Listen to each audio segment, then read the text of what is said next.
என்றும் உள்ளது. ஹல்லேலூயா. இப்பொழுது தான் நாம் ஒரு ஏப்ரல் மாதம் நான் வந்தது மாதிரி தெரிகிறது. அதற்குள்ளே 4 வாரங்கள் கடந்து 5வது மாதத்தில் நாம் வந்திருக்கிறோம். ஹல்லேலூயா. புதிய நாளிலே என்றதான ஒரு பாடல் இருக்குது, தெரியுமா?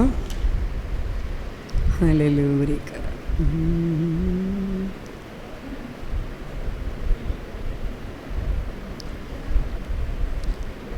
சூத்திரம் சூத்திரம் சூத்திரம். புதிய நாளுக்குள் என்னை நடத்தும், புதிய கிருபை என்னை நிரப்பும். புதிய நாளுக்குள் என்னை நடத்தும், புதிய கிருபையால் என்னை நிரப்பும்.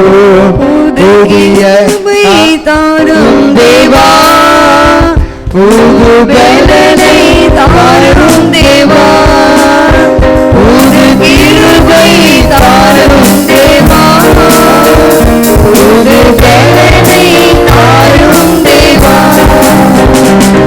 புதிய நாளுக்குள் என்னை நடத்தும், புதிய கிருபையால் என்னை நிரப்பும். புதிய நாளுக்குள் என்னை நடத்தும், புதிய கிருபையால் என்னை நடத்தும். ஆரம்ப சத்தமானாலும் முடிவு சம்பூர்ணமா, ஆரம்ப சத்தமானாலும் முடிவு சம்பூர்ணமா. குறைவுகள் நிறைவாகட்டும், குறைவுகள் நிறைவாகட்டும், எல்லாம் வறட்சி செழிப்பாகட்டும், எல்லாம் வறட்சி செழிப்பாகட்டும். புது கிருபை தாரும் தேவா, புது பலனை தாரும் தேவா, புது கிருபை தாரும் தேவா, புது பலனை தாரும் தேவா. புதிய நாளுக்குள் என்னை நடத்தும், புதிய கிருபையால் என்னை நடத்தும். புதிய நாளுக்குள் என்னை நடத்தும், புதிய கிருபையால் என்னை நடத்தும். ஆமென். கண்களை மூடி நாம் ஜெபிக்கலாம். சோதரிக்கிறோம் ஐயா, உம்மை நன்றியோடு உம்மை துதிக்கிறோம். இந்த நல்ல நாளில கூட கர்த்தாவே, இந்த வேதத்தில் நாங்கள் வாசித்து நாங்கள் தியானிக்க போகிறோம். ஆவியானவர் எங்களோடு பேசுங்கப்பா.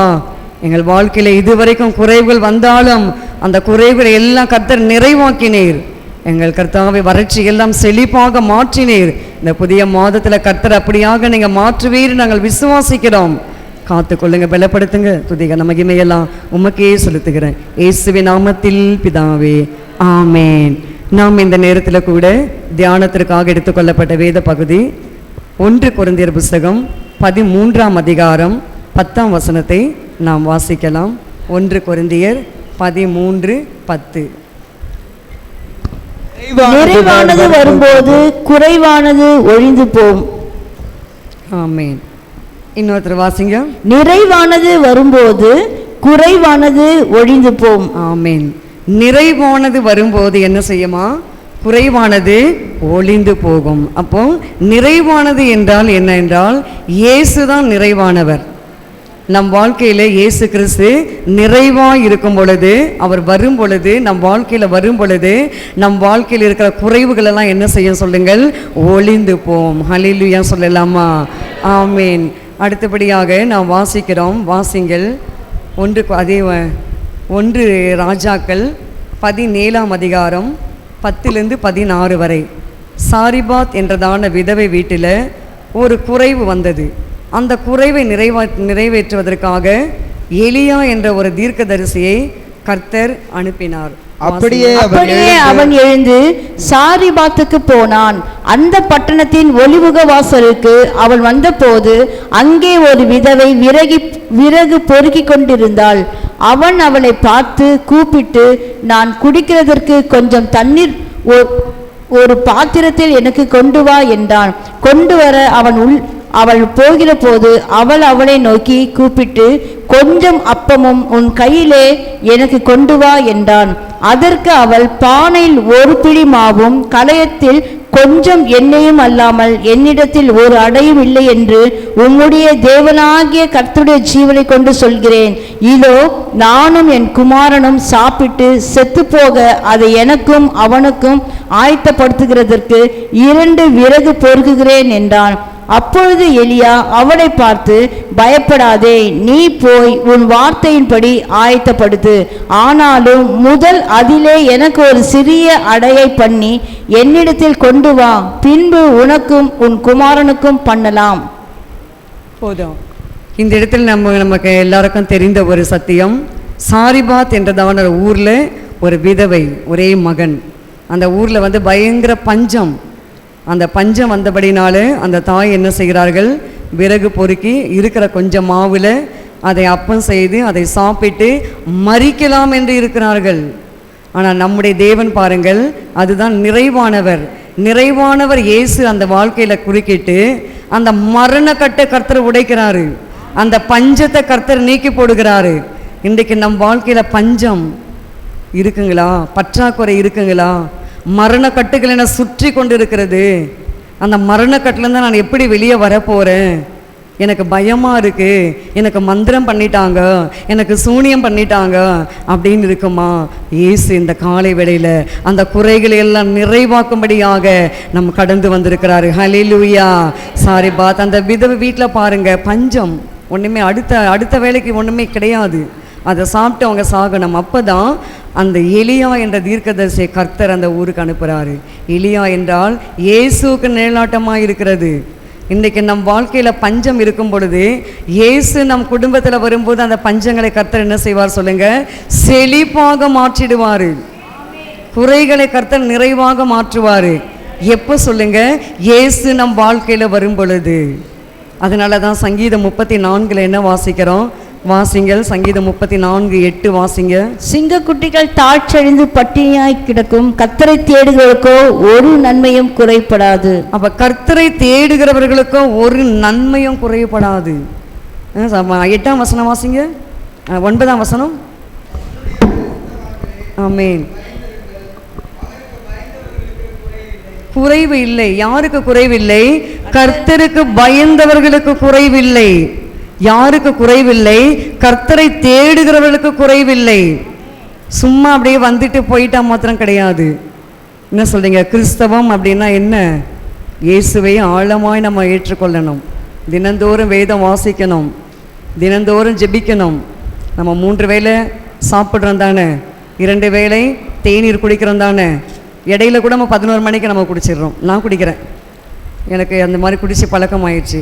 11 மணிக்கு 12 மணிக்கு நான் இடையில ஒரு காப்பி ஒரு டீ எதனா ஒன்று குடித்தாதான் எனக்கு ஆகும். அதே மாதிரி நம்ம என்ன செய்யணும், தினந்தோறும் நம் கர்த்தரை தேட வேண்டும். ஞாயிற்றுக்கிழமை ஒரு நாள் மாத்திரம் தேடினால் போதாது, தினந்தோறும் தேட வேண்டும், வேதம் வாசிக்க வேண்டும், நாம் ஜெபிக்க வேண்டும். அப்படி இருக்கும்பொழுது தான் நம் வாழ்க்கையில் குறைவுகள் வராது. ஹல்லேலூயா.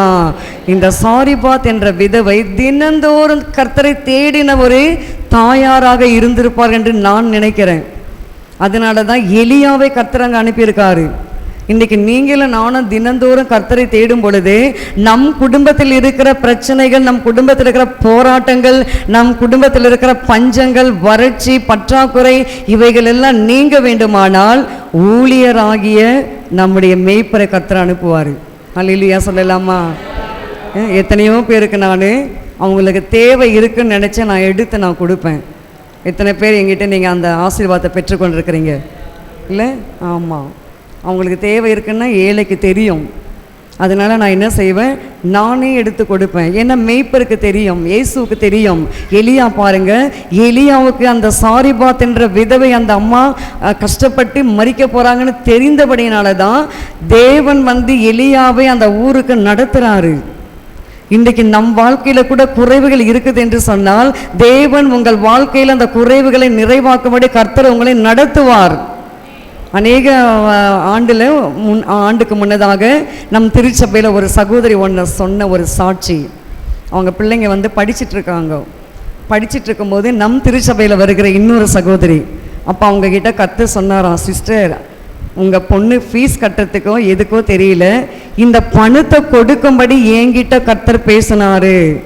ராஜாத்தியமாக இருக்கீங்களா? உண்மையா? நான் சொல்கிறது உண்மை தானே? ஆமாம், வேணும்னா நீங்கள் முடிச்ச பாருங்க, உங்ககிட்ட கேட்டு பார்த்துக்குங்க. அதுபோல் தேவன் என்ன செய்வார்? நடத்துவார். யாரை கொண்டாலும் நடத்துவார். நீங்கள் அதுக்காக நீங்கள் கடன் வாங்காதீங்க. நீங்கள் யார்ட்டையும் போயிட்டு நீங்கள் கை நீட்டாதீங்க, கெஞ்சாதீங்க. நம்ம தேவன் கடன் வாங்கி நம் குடும்பங்களை நடத்துவதற்கு அப்படிப்பட்ட தேவன் கிடையாது. நம் தேவைகளுக்காக நீங்கள் தேவ சமூகத்தில் ஜெபித்து பாருங்கள், கர்த்தர் உங்கள் குறைவுகளை நிறைவாக்குவார். ஹல்லேலூயா சொல்லலாமா? ஊழியக்காரமாகிட்ட கர்த்தர் பேசுவார், இவங்களுக்கு என்னது தேவை எடுத்து கொடுன்னுவார். எங்கிட்ட கர்த்தர் பேசுவார், நான் கொடுத்துருக்கிறேன். கர்த்தர் சமூகத்தில் நான் சொல்லுகிறேன். அதே மாதிரி கர்த்தர் உங்களோடு கூட பேசுவார். உங்கள் தேவைகளை எல்லாம் சந்திக்கும்படியாக தேவன் ஒரு தேவ தூதனை அனுப்புவார். எப்போ சொல்லுங்க? நீங்கள் கர்த்தரை தேடும் பொழுது. நம்ம கர்த்தரை தேடாம நம்ம சும்மா அப்படியே இருந்துட்டா கொடுப்பாரா? கொடுக்க மாட்டாரு. நம்ம கர்த்தரை தேடணும், தினந்தோறும் தேடணும். அது தேடும் பொழுது நம்ம வாஸ்தவம் இல்லையா? 19ஆம் சங்கீதத்தில் கர்த்தருடைய வேதம் எப்படி இருக்கிறது சொல்லுங்க? ஆத்துமாவை உயிர்ப்பிக்கிறதுமா இருக்கிறது. நம் ஆத்துமா இன்றைக்கு உயிர்ப்பிக்க வேண்டுமானால் நம் கர்த்தரை நாம் தேட வேண்டும். பஞ்ச காலத்தில் போஷிப்பதற்காக கர்த்தருடைய கண்கள் நம் மீது நோக்கமாக இருக்குது என்று சொல்லி நாம் சங்கீதத்தில் வாசிக்கிறோம். வாசிங்கள் சங்கீத புஸ்தகம் 33, 18, 19. தமக்கு பயந்து தமது கிருபைக்கு காத்திருக்கிறவர்களின் ஆத்துமாக்களை மரணத்திற்கு விலக்கிவிடவும் பஞ்சத்தில் அவர்களை உயிரோடே காக்கவும் கர்த்தருடைய கண்கள் அவர்கள் மேல் நோக்கமாய் இருக்கிறது. பாத்தீங்களா? அப்ப சாரிபாத் விதவை வீட்டுல அந்த அம்மா கர்த்தருக்கு பயந்தபடினால, கர்த்தரை தேடினபடினால பஞ்ச காலத்துல அந்த குடும்பத்தை உயிரோட காப்பதற்காக கர்த்தருடைய காப்பதற்காக கர்த்தருடைய கண்கள் அவர் மேல் நோக்கமா இருக்கிறது. இன்னைக்கு ஏசப்பாவுடைய கண்கள் என்ன செய்யணும்? நம் குடும்பங்கள் மீது நோக்கமா இருக்கணும். இந்த குடும்பத்துக்கு நான் ஏதாகிலும் செய்யணும், இந்த மகனுக்கு நான் செய்யணும், இந்த மகளுக்கு செய்யணும், இந்த தாயாருக்கு செய்யணும், இந்த தகப்பனாருக்கு செய்யணும், இந்த வாலிப மகளுக்கு செய்யணும், இந்த வாலிப மகனுக்கு நான் செய்யணும் என்று கர்த்தருடைய கண்கள் நம் மீது நோக்கமா இருக்கணும். அப்ப நோக்கமா இருக்க வேண்டுமா? நம்ம என்ன செய்யணும்? கர்த்தரை தேட வேண்டும். அதனால தான் சிங்கக்குட்டிகள் இப்ப வாசிங்க அந்த 10ஆம் வசனம் 34. தாட்சி அடைந்து பட்டினியாய் இருக்கும் கர்த்தரை தேடுகிறவர்களுக்கோ ஒரு நன்மையும் குறைபடாது. சிங்கக்குட்டிகள் தாழ்ச்சி அடையும். சிங்கம் காட்டுக்கு ராஜா தன் குட்டிகளுக்கு தேவையான இறையெல்லாம் அப்படியே அடித்து ஒரு இடத்துல பத்திரப்படுத்தி வைக்கும். நம்ம குட்டிங்க என்றைக்குமே பசியாக இருக்கக்கூடாது. நம்ம கூட அப்படி தானே செய்கிறோம். நம் பிள்ளைகள் பசியாக இருக்கக்கூடாதுன்னு சொல்லி நம்ம என்ன செய்கிறோம்? நம்ம எல்லா ப்ரொவிஷன்ஸ் எல்லாம் வாங்கி வைக்கிறோம். நான் கூட இன்றைக்கி கடை இருக்காது, இன்றைக்கி வணிகர் டே, May 5 தானே இன்றைக்கி. அதனால் கடைகளெல்லாம் அடைக்கப்படணும். காலையிலேயே நான் சிஸ்டர்கிட்ட காசை கொடுத்து பிள்ளைங்களுக்கு பிஸ்கெட்லாம் வாங்கி வச்சுக்கோங்க, பால் எதனா 2 பாக்கெட் எக்ஸ்ட்ரா வாங்கி வச்சுக்கோங்க, கடை இருக்காது. அப்போ நாமளே நம் பிள்ளைகளுக்கு அவ்வளவு அக்கறையாக இருக்கும்போது நம்முடைய தேவன் நம் மீது எவ்வளவு நோக்கமாக இருப்பார் இல்லையா? அப்போ அவரை நம்ம என்ன செய்யணும்? அவரை நாம் தேட வேண்டும். அதிகாலமே நம்ம தேடணும். அதிகாலை தேடுகிற பழக்கம் இருக்குங்களா? ஒவ்வொரு முறையும் நான் கேட்குறேன், இருக்குங்களா? அதிகாலை ஜெபிக்கிறீங்களா? ஒருவேளை நீங்கள் ஜெபிக்கவில்லை என்றால் நீங்கள் கற்றுக்கொள்ளுங்கள். அதிகாலை ஒரு 1/4 மணி நேரம் கர்த்தரை தேடுங்க. ஒரு பைபிள் வாசிங்க. கேலண்டரில் இருக்கிற வசனம் வாசிக்க வேண்டாம், அதுவும் வாசிங்க, நல்லது. அது உங்கள் பிரயோஜனத்துக்கு, வழி போக்கத்துக்கு, போகிறதுக்கு வர்றதுக்கு அது உங்களுக்கு பிரயோஜனமாக இருக்கும். வேதத்தை நீங்கள் திறந்து வாசிக்க வேண்டும். வேதம் சபைக்கு வரும்போது வேதம் கொண்டு வரணும். வேதத்தை நாம் சுமக்கணும். என்ன சொல்லுங்க? இன்றைக்கு நம் வேதத்தை சுமந்தால்தான் தேவன் நம்மை சுமப்பாரு, நம் குடும்பத்தை சுமப்பாரு. நாம் இன்றைக்கு வேதம் எடுத்துட்டு வரதுக்கு நாம் வெட்கப்பட்டால் தேவன் நம்மை குறித்து வெட்கப்படுவார். அப்போ நம்ம தேடும் பொழுது இயேசு என்ன கொடுக்குறாரா? பஞ்ச காலத்தில் நம் குடும்பங்களை உயிரோடு காக்கும்படிக்கு அவருடைய கண்கள் நோக்கமாக இருக்கிறது. ஹல்லேலூயா, ஆமென். அடுத்து வாசிங்க அதே சங்கீதத்தில் 20ஆம் வசனம் 33, 20. நம்முடைய ஆத்மா கர்த்தருக்கு காத்திருக்கிறது, அவரே நமக்கு துணையும் நமக்கு கேடகமுமானவர். ஆமே. நம்முடைய ஆத்துமா யாருக்கு காத்திருக்கிறது? கர்த்தருக்கு காத்திருக்கிறது. ஏனென்றால் அவரே நமக்கு என்னவா இருக்கிறாரு? நமக்கு துணையும் நமக்கு கேடகமுமா இருக்கிறாரு. நமக்கு துணை அவர்தான்.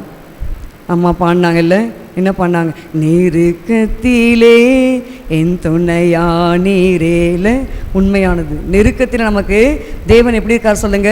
துணையா இருக்கிறாரு. நம்ம நெருக்குவார்கள். வியாதி நம்மை நெருக்கும், பஞ்சம் நம்மை நெருக்கும், போராட்டம் நம்மை நெருக்கும், வியாதி ஒரு புறம் நெருக்கும். அப்ப நெருக்கும் பொழுது இயேசு நமக்கு எப்படி இருக்கிறார் சொல்லுங்க? துணையா இருக்கிறாரு. ஹல்லேலூயா. அவர் நமக்கு கேடகமா இருக்கிறாரு. ஹல்லேலூயா. ஹல்லேலூயா சொல்ல மாட்டேன்றீங்களே? கேடகமா இல்லையா உங்களுக்கு? இல்லை, கேடகம் என்றால் பாதுகாப்பு. இந்த வெயில் காலங்களில் தேவன் உங்க குடும்பங்களை எல்லாம் பாதுகாக்க போறாரு. சாரிபாத் விதவை வீட்டிலேயே மரணம் வரக்கூடாது என்று சொல்லி அவர்களையும் அவர் மகனையும் கர்த்தரை காப்பாற்றினாரே. இன்றைக்கு கர்த்தரை தேடுகிற நம்மை காப்பாற்றுவாரா? காப்பாற்ற மாட்டாரா? நம்மை போஷிப்பாரா? போஷிக்க மாட்டாரா? நம் வறட்சிகள் எல்லாம் மாற்றுவாரா? மாற்ற மாட்டாரா? நம் குறைவுகளை நிறைவாக்குவாரா? நிறைவாக்க மாட்டாரா? ஆமேன். பஞ்ச காலத்தில் தேவன் நம்மை போஷிக்கிற தேவனாக இருக்கிறாரு. ஹல்லேலூயா. இன்னொரு வசனத்தை கூட நாம் வாசிக்கலாம். ஆமேன். யோபின் புஸ்தகம் 5ஆம் அதிகாரம் 24 வாசிங்கள். அடுத்த ஆசீர்வாதம் யோபு 5:24.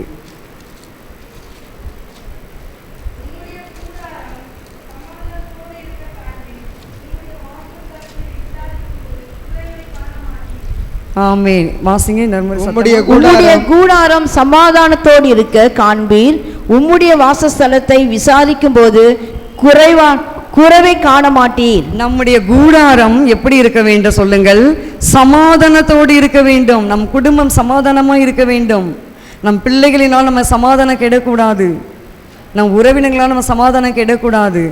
நம்ம கூடாரம் எப்படி இருக்கணும்? சமாதானமா இருக்க வேண்டும். அதை விசாரிக்கும் போது குறைவுகள் வரக்கூடாது. அப்போ சமாதானத்தை குறித்து நான் வாசிக்கும் பொழுது 48:18 ஏசாயா 48:18 வாசிங்க. ஏசாயா 48:18. என் கற்பனைகளை கவனித்தாயானால் நலமாயிருக்கும். அப்பொழுது உன் சமாதானம் நதியை போலும், உன் நீதி சமுத்திரத்தின் அலைகள் போலும் இருக்கும். என் கற்பனைகளை என்ன செய்யணுமா? கவனித்தாயானால் நலமாயிருக்கும். கற்பனைகளை கவனிக்க வேண்டும். இயேசு கற்பனைகளை 10 கற்பனைகள் மோசே மூலமாக கொடுக்கப்பட்டது. அதை சுருக்கி 2ஆக இயேசு நமக்கு தந்திருக்காரு. அந்த 2 கற்பனை நம்ம என்ன செய்ய வேண்டுமா? கவனிக்க வேண்டும். அப்போ அந்த கற்பனைகளை நம்ம கை கொள்ள வேண்டும். அதுதான் வேதம் வாசிக்கிறது, ஜெபிக்கிறது, ஆவியில் நிரம்புறது, நல்ல ஒரு குணங்கள், ஆவிக்குரிய வரங்களை பெற்றுக்கொள்ள வேண்டும். ஆவிக்குரிய குணங்கள் நமக்கு இருக்க வேண்டும். நல்ல குணங்கள் இருக்கணும். அப்பா இவங்க நல்ல குணவதி இவங்க, ஐயோ வரும்போதே ஐயோ இதுவா அப்படின்னு நம்ம அதை அப்படி சொல்லக்கூடாது. நம்மளை பார்த்து ஐயோ அந்த மனுஷனா அப்படி சொல்லக்கூடாது. வரும்பொழுது ஐயோ நல்ல குணசாலியான மனுஷன் பாய்வர், நல்ல குணசாலியான மகள் பாண்டு நம்மை பார்த்து அப்படி சொல்ல வேண்டும். அப்படி சொல்ல வேண்டுமா நம்ம என்ன செய்ய வேண்டும்? கற்பனைகளை நாம் கவனிக்க வேண்டும். அப்போ கற்பனைகளை கவனித்து நாம் நலமாக இருந்தால் உன் சமாதானம் எப்படி இருக்கும் சொல்லுங்க? நதி போல பாயும். உன்னிடத்தில் நீ அன்பு கூறுவது போல, அதுதான் கற்பனை. உன் முழு பலத்தோடு, உன் முழு ஆத்மாவோடு, ஆமாம் என்னில் என்ன செய்ய வேண்டும்? அன்பு கூறு. இதுதான் கற்பனை. கற்பனை என்றால் பெருசல்ல. அப்போ நம்ம உன்னிடத்தில் அன்பு, நம்ம எப்படி நம்ம நேசிக்கிறோமோ அதே மாதிரி தான் நம்ம அடுத்தவர்களை நாம் நேசிக்க வேண்டும். நாம் ஒரு நல்ல ஒரு 500 ரூபாய்க்கு ஒரு 600 ரூபாய்க்கு ஒரு துணி எடுத்துக்கிட்டு மற்றவங்களுக்கு தானே கொடுக்குறோம். அவங்களுக்கு கொஞ்சம் சீப்பாக கொடுத்துட்டு போனால் என்ன பண்ணு, அவர்களுக்கு 200 ரூபாய் 300 ரூபாய்க்கு நம்ம எடுத்து கொடுத்தா அவங்களுக்கு பத்தவே பத்தாது. அவங்களுக்கு அந்த அளவு கூட என்ன செய்யாது, பத்தாது. நமக்கு எப்படி இருக்கிறோமோ அதே போல தான் பிரியமானவர்களே மற்றவர்களை நாம் நேசிக்க வேண்டும். அதை தான் இயேசு நமக்கு கற்றுக் கொடுத்திருக்கிறாரு. அதுதான் கற்பனைகளை கவனித்தாயானால் நலமாயிருக்கும். அப்போ தான் சமாதானம் எப்படி இருக்குன்னு சொல்லுங்க? நதி போல பாய்ந்து வரும். அப்போ நதி ஓடிட்டே இருக்கும். நதியில் எந்த விதமான அழுக்குகள்லாம் இருக்காது, தெளிவாக இருக்கும் நதி. இப்போ இருக்கிற நதி எப்படி நமக்கு தெரியல. நதி என்றால் சுத்தமாக இருக்கும், க்ளீனாக இருக்கும், அதன் தண்ணி நன்றாக இருக்கும். அப்போ அந்த நதி போல சமாதானம் நம் வாழ்க்கையில் நதி மாதிரி பாய்ந்து ஓட வேண்டும். பிள்ளைகள் விஷயத்தில் சமாதானம், புருஷன் விஷயத்தில் சமாதானம், வீட்டில் சமாதானம், எல்லைகளில் சமாதானம், சபையில் சமாதானம், தேசத்தில் சமாதானம், எல்லாம் நதி போல என்ன செய்யுமா? பாய்ந்து வரும். எப்பொழுது சொல்லுங்கள்? கற்பனைகளை கை கொள்ளும் பொழுது, நாம் இயேசுவை நாம் தேடும் பொழுது, அப்பொழுதுதான் நம் வாழ்க்கையில் இந்த சமாதான குறைவுகளை கர்த்தர் நீக்கி போடுவார். இன்றைக்கு நம்ம சமாதானமாகவே இல்லை, நமக்கு சந்தோஷமாகவே இல்லை. வெளியில் பார்க்கறதுக்கு மாத்திரம்தான் நம்ம சமாதானமாக இருக்கிறது மாதிரி தெரிகிறது. ஆனால் நம் வாழ்க்கையில் என்ன இல்லை? சமாதானம் இல்லை. எங்கு பார்த்தாலும் சண்டைகள், தேசத்தில் சமாதானம் இல்லை. தேசத்துக்கு விரோதமாய் தேசம் எழும்புகிறது. திரும்பவும் காசா இஸ்ரேலில் பயங்கரமான யுத்தம் நடக்கிறது. திரும்பவும் உக்ரைன் ரஷ்யாவில் பயங்கரமான யுத்தம் நடக்கிறது. இங்கும் அங்குமாக கொள்ளை நோய்கள் பெருகிறது, பஞ்சங்கள், பூமி அதிர்ச்சிகள், பல காரியங்கள் எல்லாம் நடக்கிறது. இதற்கெல்லாம் காரணம் சமாதானம் இல்லை. நீங்களும் நானும் ஏசப்பாவுடைய சமூகத்தில் ஜெபிக்கும் பொழுது தேவன் என்ன கொடுப்பார் சொல்லுங்க? சமாதானத்தை நதி போல கொடுத்துருவாரு. அது நதி போல ஓடும், குடும்பங்களில் ஓடும், சபைகளில் ஓடும், தேசத்தில் ஓடும். எல்லா இடங்களிலும் சமாதானம் என்ன செய்யும் சொல்லுங்கள்? நதி போல பாய்ந்து ஓடும். ஹல்லேலூயா.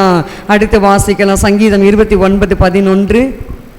சங்கீதம் 29:11.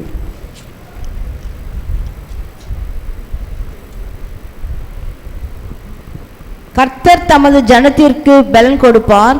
கர்த்தர் தமது ஜனத்திற்கு சமாதானம் அருளி அவர்களை ஆசீர்வதிப்பார். ஆமென். கர்த்தர் தமது ஜனத்துக்கு என்ன கொடுப்பாரா? பலன் கொடுப்பார். அடுத்தபடியாக நம் வாழ்க்கையில தேவன் பலன் கொடுக்கிற தேவன். அவர் இப்ப பலனே இல்லை, நமக்கு சௌக்கியமே இல்லை, நமக்கு சுகமே இல்லை என்று சொல்லி ஒருவேளை நாம் பலவீனத்தோடு வந்திருக்கலாம். கர்த்தர் நம்மை பலப்படுத்துகிற தேவன். அதனால தான் ஏசாயா 41:10 நம்ம என்ன வாசிக்கிறோம்? நீ பயப்படாதே, நான் உனக்கு துணையா இருக்க. வாசிங்க. நீ பயப்படாதே, நான் உன்னோட கூட இருக்கிறேன். திகையாதே, நான் உன் தேவன். நான் உன்னை பலப்படுத்தி உனக்கு சகாயம் பண்ணுவேன். என் நீதியின் வலது கரத்தினால் உன்னை தாங்குவேன். ஆமென். பலப்படுத்துவாரு, சகாயம் பண்ணுவாரு, நீதியின் வலது கரத்தினால நம்மை தாங்குவாரு. அதுதான் சங்கீதம் 29:11 நாம் வாசித்தோம். கர்த்தர் தமது ஜனத்திற்கு பலன் கொடுத்து. அப்போ தேவன் தமது ஜனத்துக்கு முதலாவது ஆசீர்வாதம், அடுத்து என்ன கொடுக்கிறாரு? பலன் கொடுக்கிறாரு. அந்த பலன் ஏசாயா 40 அதிகாரம் 28, 29, 30 வாசிக்கிறோம். கர்த்தருக்கு காத்திருக்கிறவர்கள் புது பலன் அடைவார்கள். அவர்கள் என்ன எப்படி எழும்புவார்களாம்? கழுகுகளை போல செட்டைகளை அடித்து எழும்புவார்கள். அவர்கள் ஓடினாலும் இளைப்படையார்கள், நடந்தாலும் சோர்ந்து போகார்கள். வாசிங்க ஏசாயா. கர்த்தருக்கு காத்திருக்கிறவர்களோ புது பலன் அடைந்து கழுகுகளை போல செட்டைகளை அடித்து எழும்புவார்கள். அவர்கள் ஓடினாலும் இளைப்படையார்கள், நடந்தாலும் சோர்ந்து போகார்கள். 40:31, 29 வாசிங்க. சோர்ந்து போகிறவனுக்கு அவர் பலன் கொடுத்து, சத்துவம் இல்லாதவனுக்கு சத்துவத்தை பெருக பண்ணுகிறார். சத்துவமே இல்லாம இருக்கிறவர்களுக்கு தேவன் என்ன செய்ய போறாரா? சத்துவத்தை பெருக பண்ண போகிறாரு. பலனே இல்லை, ஆரோக்கியமே இல்லை, சுகமே இல்லை, என் குடும்ப வேலையே என்னால் கவனிக்க முடியல அப்படின்னு இருக்கிற கர்த்தருடைய பிள்ளைகளே, இந்த காலை வேளையில கர்த்தர் உங்களை பலப்படுத்த போகிறாரு. ஹல்லேலூயா. கர்த்தர் உங்களை சத்துவத்தை பெருகும்படி செய்ய போகிறாரு. இளைஞர் இளைப்படைந்து சோர்ந்து போவார்கள், வாலிபரும் என்ன செய்வார்களா? இடறி விழுவார்கள். வாலிபர் கூட இடறிடுவாங்க. வாலிபர் இந்த நாட்களில், ஏனென்றால் இப்போ இருக்கிற ஆகாரம் அந்த மாதிரி இருக்கு. அதனால் வாலிபர்கள் எல்லாமே பலவீனம் அடைகிறார்கள். ஆனாலும் இயேசு பாருங்க, எப்போ கர்த்தருக்கு காத்திருக்கும் பொழுது. வாலிப தம்பிமார்களே, ஜெபிக்கிறீங்களா? எத்தனை மணி நேரம் ஜெபிக்கிறீங்க? எத்தனை அதிகாரம் வேதம் வாசிக்கிறீங்க? நீங்களும் இயேசுவும். இயேசு சீக்கிரம் வரப்போகிறாரு. கணக்கு ஒப்புவிக்க வேண்டும். நாம் எல்லாருமே ஒரு நாளில் தேவனுக்கு முன்பதாக கணக்கு ஒப்புவிக்க வேண்டும். பைபிள் படிக்கிறோமா? நல்ல காரியம் செய்கிறோமா? ஜெபிக்கிறோமா? ஆத்துமாதாயம் செய்கிறோமா? மற்றவர்களுக்கு இயேசு பற்றி சொல்கிறோமா? இங்கே ஒரு சகோதரி ஞானஸ்தானம் எடுக்க போகிறேன். அந்த சகோதரி என்கிட்ட சொன்னது, இனிமே நான் எல்லார்கிட்டையும் இயேசப்பா பற்றி நான் சொல்ல போகிறேன். அவங்களுக்கு ஒன்றுமே தெரியாது.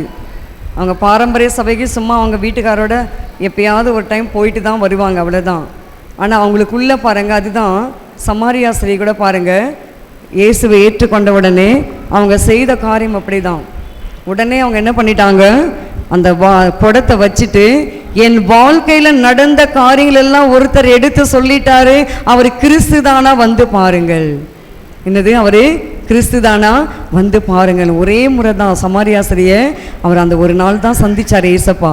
சந்திச்ச ஒரே நாளில் அந்த அம்மாவுக்குள்ள சுவிசேஷ பாரம் வந்து விட்டது. இன்றைக்கு நம்முடைய வாழ்க்கையில் கூட சுவிசேஷ பாரம் இருக்க வேண்டும்.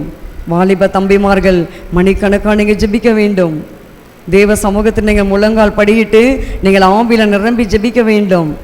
வாலிபர்களை கர்த்தர் அழைக்கிறாரு. வாலிபர்கள் கர்த்தருக்கு தேவையாக இருக்கிறது. வாலிபர்கள் மாத்திரமல்ல, எல்லாருமே நாம் கர்த்தருக்கு தேவைதான். இந்த கடைசி காலத்தில் 1 மணிக்கு வராரு,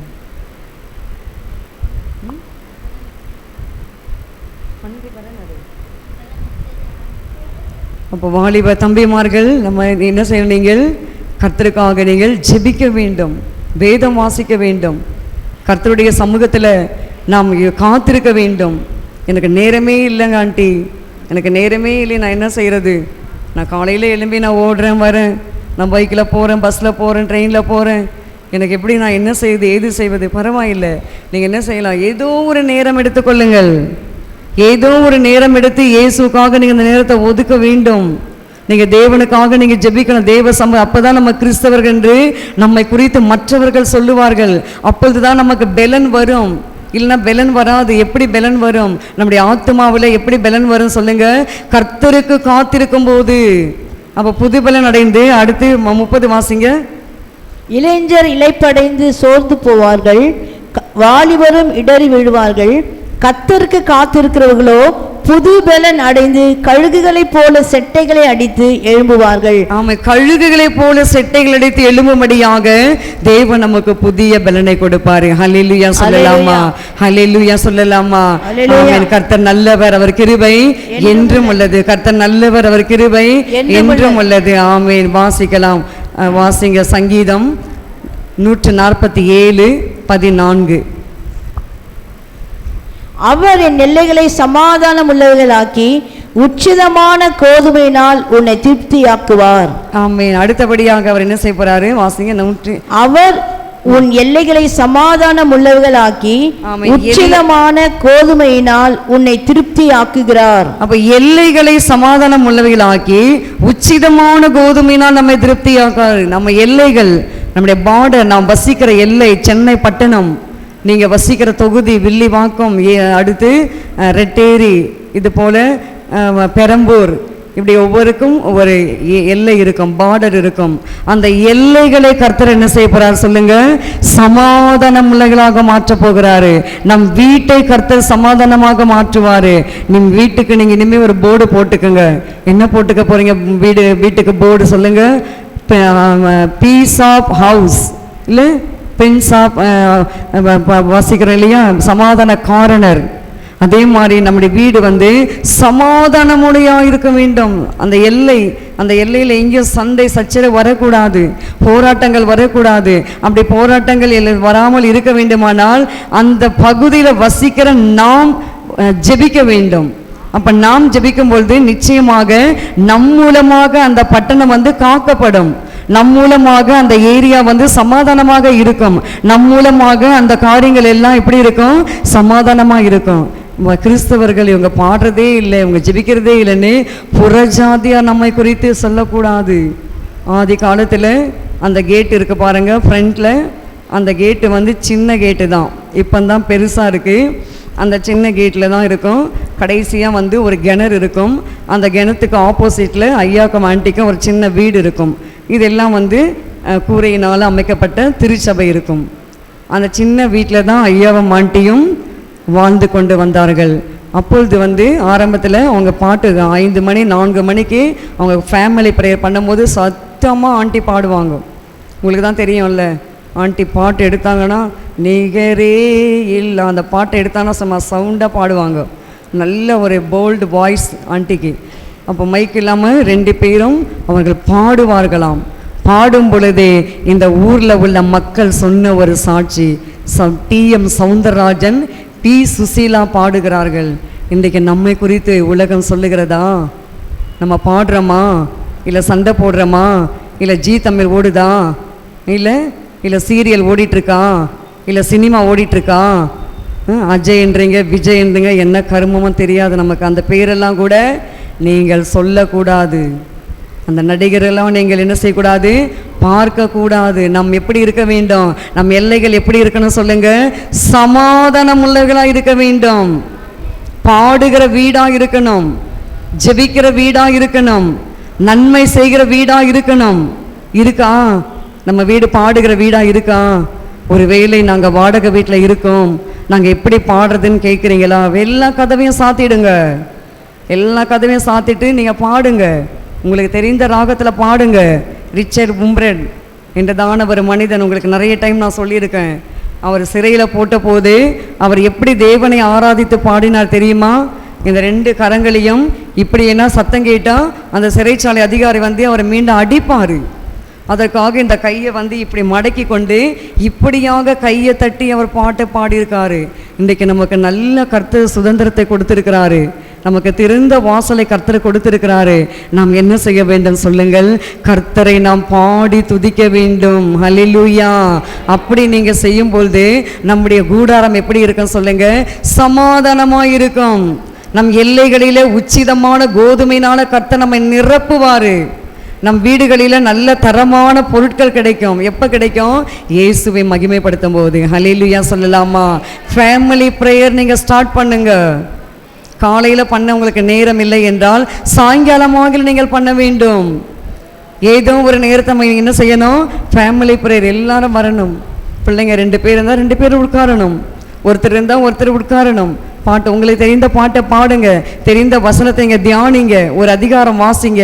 அந்த ஒரு அதிகாரத்தை வந்து ஒரு வசனத்தை எடுங்க, ஒரு வசனத்தை எடுத்து நீங்கள் தியானித்து அதை பிள்ளைகளுக்கு எக்ஸ்பிளைன் பண்ணுங்க. நீங்கள் சொல்லி கொடுத்தா தான் பிள்ளைகளுக்கு தெரியும்.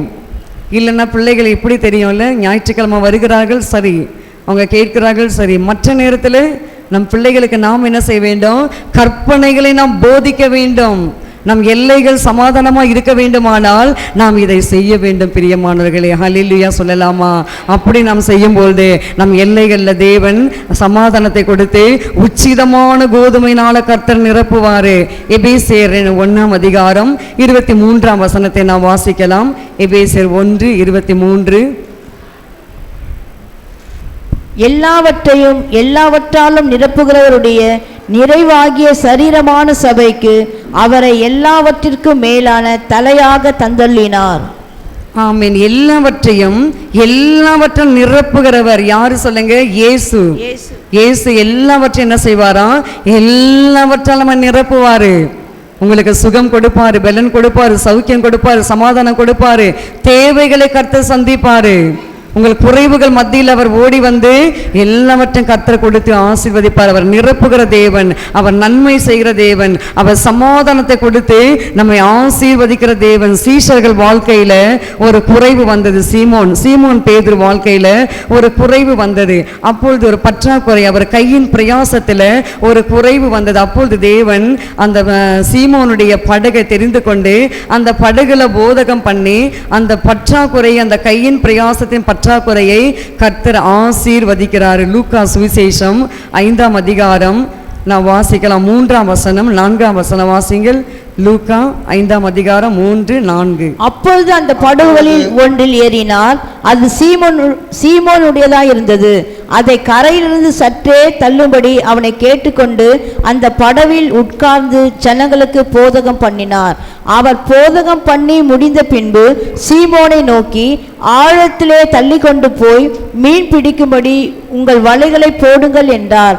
அதற்கு சீமோன், ஐயரே, ரா முழுவதும் நாங்கள் பிரயாசப்பட்டு ஒன்றும் அகப்படவில்லை, ஆகிலும் உம்முடைய வார்த்தையின்படியே வலையை போடுகிறேன் என்றார். அந்தபடியே அவர்கள் செய்து தங்கள் வலை கிழிந்து போகத்தக்கதாக மிகுதியான மீன்களை பிடித்தார்கள். ஆமென். சீமோன் பாருங்க, அவரு மீன் பிடிக்கிற தொழில், பேதுரு. அப்ப மீன் பிடிக்கிற தொழில் இருக்கப்பனால இரவெல்லாம் அவங்க பிரயாசப்பட்டாரு. அந்த 5ஆம் வசனம் பாருங்க. அதற்கு சீமோன், ஐயரே, ராம் முழுதும் நாங்கள் பிரயாசப்பட்டோம், ஒன்றும் அகப்படவில்லை. அப்போ இரவெல்லாம் பிரயாசப்பட்டு அவனுடைய பிரயாசத்தின் பலனை அனுபவிக்காமல் ஒரு குறைவு இருந்தது. இயேசு அந்த படகை தெரிந்து கொண்டார், உட்கார்ந்தார். ஆழத்தில் தள்ளிட்டு போ சீமோனே அப்படின்ற. ஆழத்தில் தள்ளிட்டு போனால் என்ன அர்த்தம்? இன்னும் இயேசுவை நீங்கள் நேசிக்கணும்.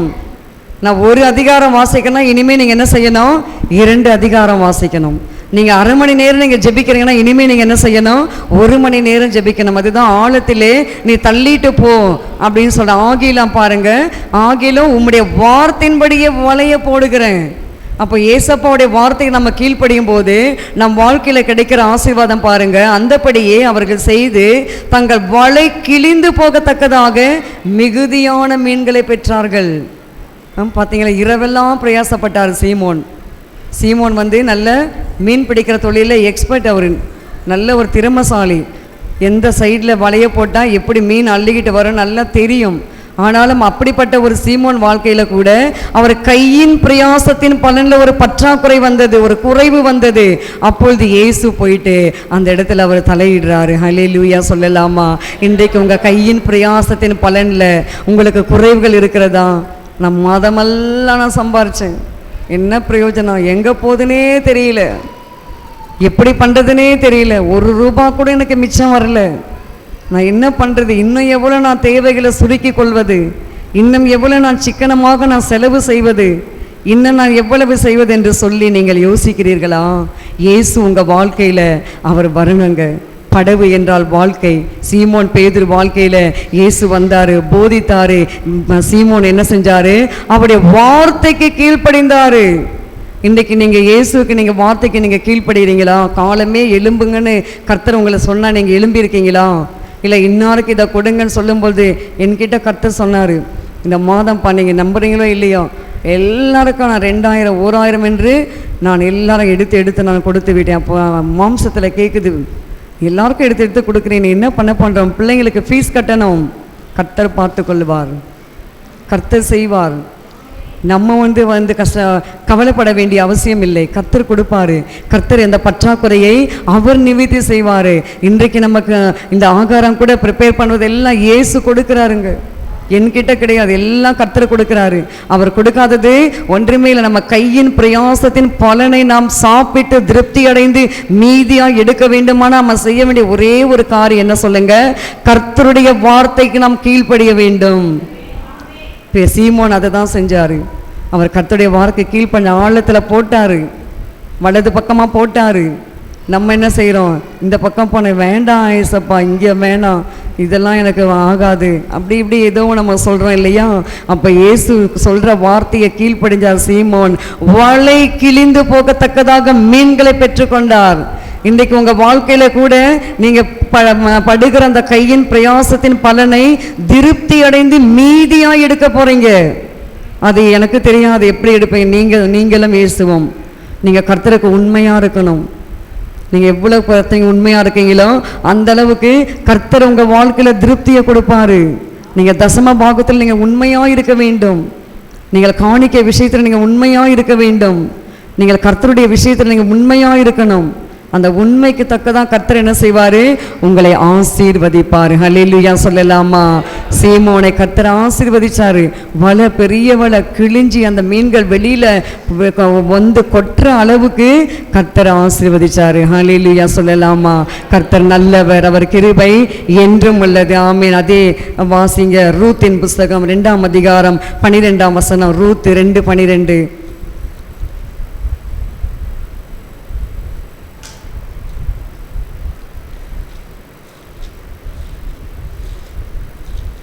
உன் செய்கைக்கு தக்க பலனை கர்த்தர் உனக்கு கட்டளையிடுவாராக. இஸ்ரவேலின் தேவனாகிய கர்த்தருடைய சட்டைகளின் கீழ் அடைக்கலமாய் வந்த உனக்கு அவராலே நிறைவான பலன் கிடைப்பதாக என்றான். ஆமென். இந்த இடத்துல நான் வாசிக்கிறேன் ரூத்தை குறித்து. நகோமி ரூத்து பெத்லெகேமிலிருந்து அவர்கள் மோவாபுக்கு போனார்கள். இங்கே பஞ்சம் என்று சொல்லி அங்கே போனார்கள். அங்கே அவர்கள் கணவரையும் பிள்ளைகளையும் பறிகொடுத்து விட்டு 2 பேருமாக விதவைகளாக மாறி திரும்பி வருகிறார்கள். ஆனாலும் இயேசு பாருங்க, ரூத்தை கைவிடலை. ரூத்துக்கு ஒரு தேவை இருந்தது. ரூத்துடைய வீடு மாத்திரம்தான், நகோமியோட வீடு மாத்திரம்தான் இருக்குது. வீட்டில் போன உடனே அங்கே அவங்க சமைத்து சாப்பிடுவதற்கு ஒரு பிடி கதிர் கூட கிடையாது. ஒரு மரக்கால் கோதுமை கூட அவங்க பார்லி கூட கிடையாது, வார் கோதுமை. இவங்க என்ன செய்யணும்? இவங்க போய் இந்த நிலத்தில் சிந்தி கிடக்கிறத பொறுக்கி எடுத்துட்டு வந்தால்தான் இவர்களுக்கு ஆகாரம், இல்லைன்னா ஒன்றுமே கிடையாது. ஆனால் அப்படிப்பட்ட ரூத் வாழ்க்கையில் இருந்த பஞ்சத்தை கர்த்தர் மாற்றினார். எப்படி மாற்றினார்? நிறைவான பலனை கர்த்தர் கொடுத்தாரு. அந்த அம்மா அப்படியே மடி நிறைய அள்ளி போடுறாரு போவாஸ். இந்தா வாங்கிக்கம்மா, எடுத்துகிட்டு போ, உங்கள் மாமிக்கு கொடு, நீ சாப்பிடு, நீ எங்கேயும் போகாத, மற்ற வயலுக்கெல்லாம் போகாத, மற்றவர்களோடு நீங்கள் சாப்பிடாத, என் வயலில் இரு, நான் கொடுக்குறத அப்பத்தை சாப்பிடு, நான் கொடுக்குற திராட்சை ரசத்தில் அந்த அப்பத்தை தொய்ச்சிக்கோ, இதை தொட்டு நீ என்ன பண்ணு, இதை சாப்பிடு, வேற எங்கேயும் போயிடாத அப்படின்னு போவாஸ் ரூத்துக்கு சொல்கிறாரு. போவாஸ் ஆகி இயேசு இந்த மத்தியான வேளையில் நமக்கு கூட சொல்கிறாரு, எங்கேயும் போயிடாத மகனே மகளே, என் சமூகத்தில் வா, என் சமூகத்தில் காத்திரு, என் சமூகத்தில் நீ காத்திருந்து ஜெபிக்கும் பொழுது உனக்கு நிறைவான பலனை நான் கொடுப்பேன். நீ இங்கே கூட்டம், அங்கே கூட்டம், அங்கே பேக் அபிஷேகம், அங்கே சேர் அபிஷேகம், அங்கே மைக் அபிஷேகம், அங்கே கர்ச்சீப் அபிஷேகம் சொல்லி நீங்கள் ஓடினீங்கன்னா ஒரு நிறைவும் வராது. என்ன சொல்கிறீங்க? எந்த நிறைவும் வரவே வராது. எல்லா ஊழியங்களும் மூடப்படும், சபை மாத்திரம்தான் இருக்கும். அதை மாத்திரம் நீங்கள் தெரிந்து கொள்ளுங்கள். இன்றைக்கி நிறைய வஞ்சிக்கிற உலகங்கள் நிறைய பெருகி விட்டது. நான் யூடியூப்பில் பார்த்தேன், ஒரு ஐயா பேக் எடுத்து காமிக்கிறாரு, நீங்கள் கூட பாருங்கள், அது எனக்கு ஒரு சிரிப்பாக வரும். அந்த பேக்கை அவங்க டச் பண்ணணும், அப்படியே குடுகுன்னு துள்ளி கீழே விடுறாங்க. எப்படி இதெல்லாம்?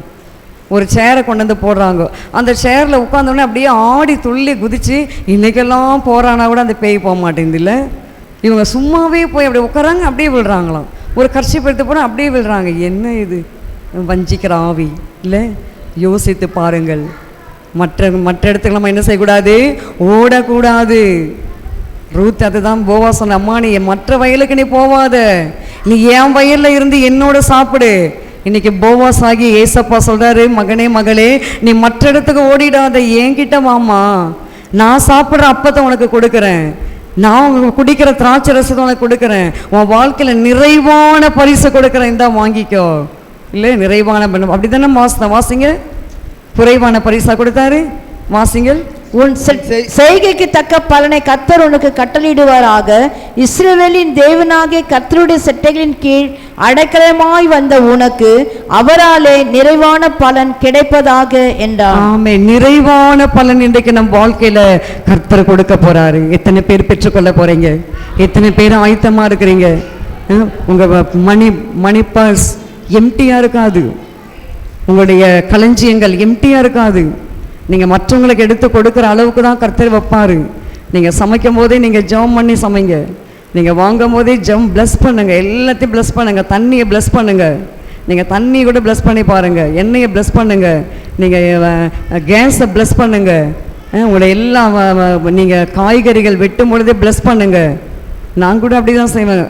பருப்பை கழுவும் போதே சோத்திரம் சொல்லி தான் பருப்பை கழுவேன். நம்ம அது இதெல்லாம் போட மாட்டோம், நல்லா ஜெபம் பண்ணி தான் செய்கிறது எல்லாத்தையுமே. நீங்கள் அது போல் எல்லாத்தையும் நீங்கள் ப்ளஸ் பண்ணுங்கள், ஆசீர்வதிங்க. என் பிள்ளைகளை நான் ஆசீர்வதிக்கிறேன், என் கணவரை நான் ஆசீர்வதிக்கிறேன், என் குடும்பத்தை நான் ஆசீர்வதிக்கிறேன், என் பிள்ளைகள் எல்லாரும் எனக்கு என்ன செய்யணும்? கீழ்ப்படுகிற பிள்ளைகளாக இருக்கணும். அப்படி நீங்கள் சொல்லி பாருங்கள், தேவன் உங்கள் வாழ்க்கையில் நிறைவான பலனை கர்த்தர் கொடுப்பார். உங்களுக்கு குறைவானது கொடுக்கவே மாட்டார். எனக்கு இல்லையே, எனக்கு சாப்பாடு இல்லையே, எனக்கு துணி இல்லையே, எனக்கு அது இல்லையே, இது இல்லை என்று நாம் ஒருவரும் சொல்லவே முடியாது. காசு இல்லையே நம்ம சொல்லவே முடியாது. காசு இருக்கும், மற்றவங்களுக்கு நாம் கொடுக்குற அளவுக்கு இயேசு நம்மளை உயர்த்தி வைப்பார். ஹல்லேலூயா சொல்லலாமா? கர்த்தருடைய நாமத்தினால இந்த மத்தியான வேளையில் நாம் செய்தியை கேட்டோம். கர்த்தர் நம் வாழ்க்கையில் நிறைவானது வரும்பொழுது என்ன ஒளிந்து போகும்? குறைவானது ஒளிந்து போயிடும். பலவீனம் எல்லாம் ஒளிஞ்சிடும், சுகவீனம் எல்லாம் ஒளிஞ்சிடும், எல்லா வியாதிகள் மறைந்துவிடும், எல்லா பஞ்சங்கள் மறைந்துவிடும், எல்லா பற்றாக்குறைகள் மறைந்துவிடும், எல்லா விதமான சாப கட்டுகள் மறைந்துவிடும். எப்பொழுது சொல்லுங்கள்? நிறைவானது நம் வாழ்க்கையில் வர வேண்டும். அப்போ படியில் யார் அங்கே உட்காந்துருக்குது? அப்போ நிறைவானது நம்ம இயேசு. அந்த மாதிரிலாம் உட்கார்ந்தா எங்கேருந்து ஆசீர்வாதம் வரும்ல? ஆலயத்துக்குள்ளே உட்கார்ந்து கர்த்தருடைய வார்த்தையை கேட்கணும், நேரத்தோடு வரணும். 12 மணிக்கெல்லாம் சபைக்கு வந்தால் ஒன்றும் பிரயோஜனம் கிடையாது. அப்போல்லாம் குறைவுகள் நிறைவாக மாறாது. கர்த்தரை தேடுகிறதுக்கு ஒரு டைம் இருக்குது. அந்த டைமில் வந்தால் தான் ஏசு நம்ம அதுதான் கற்று பண்ணி எந்த அளவினால் அளக்கிறாயோ அந்த அளவினால் உனக்கு அளக்கப்படும். நீ காலமே எழும்பி தேவ சமூகத்தில் காத்திருந்து ஜெபிச்சின்னா உனக்கு என்ன செய்யும்? நிறைவான பலனை கர்த்தர் கொடுப்பாரு. பரவாயில்ல, நம்ம தேவன் தானே, 10 மணிக்கு எழும்பலாம், 8 மணிக்கு எழும்பலாம், 9:30 எழும்பலாம், என்ன இப்போ என்ன குடி முழுக்க போகுது, நல்லா தூங்கலாம், என்ன இப்போ அப்படின்னு சொல்லி நினைச்சால் நிறைவான பலன் நம் வாழ்க்கையில வராது. ஹல்லேலூயா. பிள்ளைகளுக்கு லீவா இருந்தாலும் அந்த பழக்கத்தை நாம் ஏற்படுத்தி கொள்ள வேண்டும். காலமே நம்ம எழும்பி தேவ சமூகத்தில் காத்திருந்து ஜெபிக்கிற பழக்கம் நம்ம ஒவ்வொருக்கும் நமக்கு வேண்டும். அப்படி செய்யும் பொழுது நம் வாழ்க்கையில நிறைவானது வரும் பொழுது குறைவானது ஒளிந்துவிடும். ஹல்லேலூயா சொல்லலாமா? ஆமென். கண்களை மூடி நாம் ஜெபிக்கலாம். ஸ்தோத்திரிக்கிறோம் ஐயா, உம்மை நன்றியோடு உம்மை துதிக்கிறோம் ராஜா. நாங்கள் கேட்ட வார்த்தையின்படி கர்த்தாவே, நிறைவானவர் இயேசுவாகியப்பா நீர் எங்கள் வாழ்க்கையில வரும் பொழுது எங்கள் வாழ்க்கையில் இருக்கிற பற்றாக்குறைகள் பஞ்சங்கள் எல்லாம் நீங்கிவிடும் ஐயா. அப்பா, எங்கள் தேசத்தில் இருக்கிற கர்த்தாவே பஞ்சங்கள் பட்டினிகள் தேவனே ஸ்தோத்திரிக்கிறோம் ஐயா, எல்லாம் மறைந்து விடும் ஐயா. நீர் எங்கள் வாழ்க்கையில் வர வேண்டும், எங்கள் குடும்பங்களில் வர வேண்டும், எங்கள் தேசத்தில் வர வேண்டும். நாங்கள் வசிக்கிற இந்த ஏரியாவில் சமாதானம் காணப்பட வேண்டும் ஐயா. எங்கள் குடும்பங்களில் சமாதானம் காணப்பட வேண்டும், எங்கள் திருச்சபையில் சமாதானம் இருக்க வேண்டும் ஐயா. தேவன் எல்லா திருச்சபைகளில் சமாதானம் இருக்க வேண்டும். கர்த்தர் அப்படியாக நிறைவான பலனை கொடுத்து தேவரே நீங்கள் நடத்த போகிற கிருபைக்காக நாங்கள் நன்றி செலுத்துகிறோம். காத்துக்கொள்ளுங்க, பலப்படுத்துங்க, ஆசீர்வதிங்க. துதிக்க மகிமையெல்லாம் உமக்கே செலுத்துகிறேன் இயேசுவின் நாமத்தில் பிதாவே, ஆமென்.